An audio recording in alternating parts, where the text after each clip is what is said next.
ಒಳ್ಳೆ ತಂದ್ಬಿಡ್ತೀನ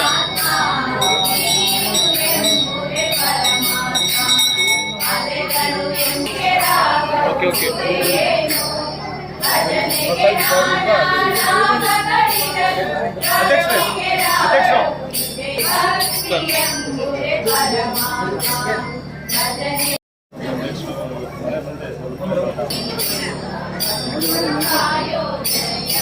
ಜಾತ್ರೆ ಇವತ್ತಿಗೆ 6ನೇ ದಿವಸ ಆಯಿತು.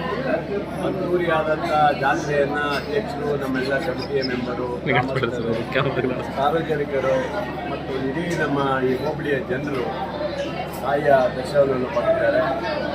ಭಾಳ ಈ ಸರಿಯ ವಿಶೇಷ ಅಂದರೆ ಈ ಒಂದು ಏನು ಮಂಟಪ, ಪೆಂಡಲ್ಲು ಇದೆಲ್ಲ ತುಂಬ ಚೆನ್ನಾಗಿ ಮಾಡಿದ್ದಾರೆ. ಲೈಟಿಂಗ್ ಚೆನ್ನಾಗಿ ಮಾಡಿದ್ದಾರೆ.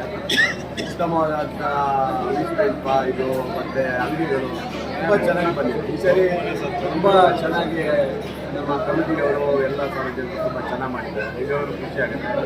ಜನರು ಈ ಸರಿ ಹೈಯೆಸ್ಟ್ ಬಂದಿದ್ದಾರೆ. ಆದರೆ ಕೊನೆ ಹಂತದಲ್ಲಿ ಇವತ್ತು ಭಾರಿ ಮಳೆ ಬಂದಿದ್ದರಿಂದ ಸ್ವಲ್ಪ ಕರೆಂಟ್ ವ್ಯತ್ಯಾಸ ಆಗಿದೆ ಮತ್ತು ಅಂಗಡಿಗಳಿಗೆಲ್ಲ ಸ್ವಲ್ಪ ಲಾಸ್ ಆಗಿದೆ. ಇವತ್ತು ಭಾನುವಾರ ತುಂಬ ಜನ ಬರ್ತಾರೆ ಅಂತ ನಿರೀಕ್ಷೆಯಲ್ಲಿದ್ದರು.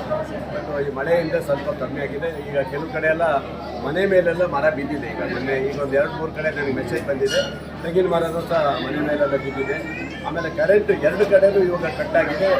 10 ನಿಮಿಷದಲ್ಲಿ ಕೊಡ್ತೀನಿ ಅಂತ ಈಗಾಗಲೇ ನಾನು ಈ ಹತ್ರ ಮಾತಾಡ್ತೀನಿ. ಹಾಗಾಗಿ ಸಾರ್ವಜನಿಕರಿಗೆ ತೊಂದರೆ ಆಗಿದೆ. ಅದು ಇವತ್ತು ಮಳೆ ಬಂದಿದ್ದರಿಂದ ಮಳೆ ಬಂದರೆ ಒಳ್ಳೆಯದು ಅಂತಾರೆ. ಅದು ಈ ರೀತಿಯ ಮಳೆ ಬಂದಿದ್ದು ಭಾಳ ಅಂಗಡಿ ಮುಂಗಟ್ಟುಗಳಿಗೆ ಪಾಪ ಕೆಲವರಿಗೆ ತೊಂದರೆ ಆಗಿದೆ. ಏನೇ ಇರಲಿ, ಆ ತಾಯಿ ನಿಜವಾಗ್ಲೂ ಈ ಭಾಗದಲ್ಲ ಇಡೀ ದೇಶಕ್ಕೆ ಯಾವುದೇ ತೊಂದರೆ ಆಗಬೇಡಿ ನೋಡಿಕೊಂಡು ನಮ್ಮ ಸಾಗರ ಕ್ಷೇತ್ರದಲ್ಲೂ ಸಹ ಯಾವುದೇ ತೊಂದರೆ ಆಗಬೇಡಿ ಹೇಳಿ ಏನು ಭಕ್ತಾದಿಗಳು ತಮ್ಮ ಬೇಡಿಕೆಗಳನ್ನು ಕೇಳಿದರೆ ಎಲ್ಲವನ್ನೂ ಈಡೇರಿಸುವಂಥ ಆಶಯ ತಾಯಿಯಲ್ಲಿ ನಾನು ಕೇಳೋದು ಅಷ್ಟೇ.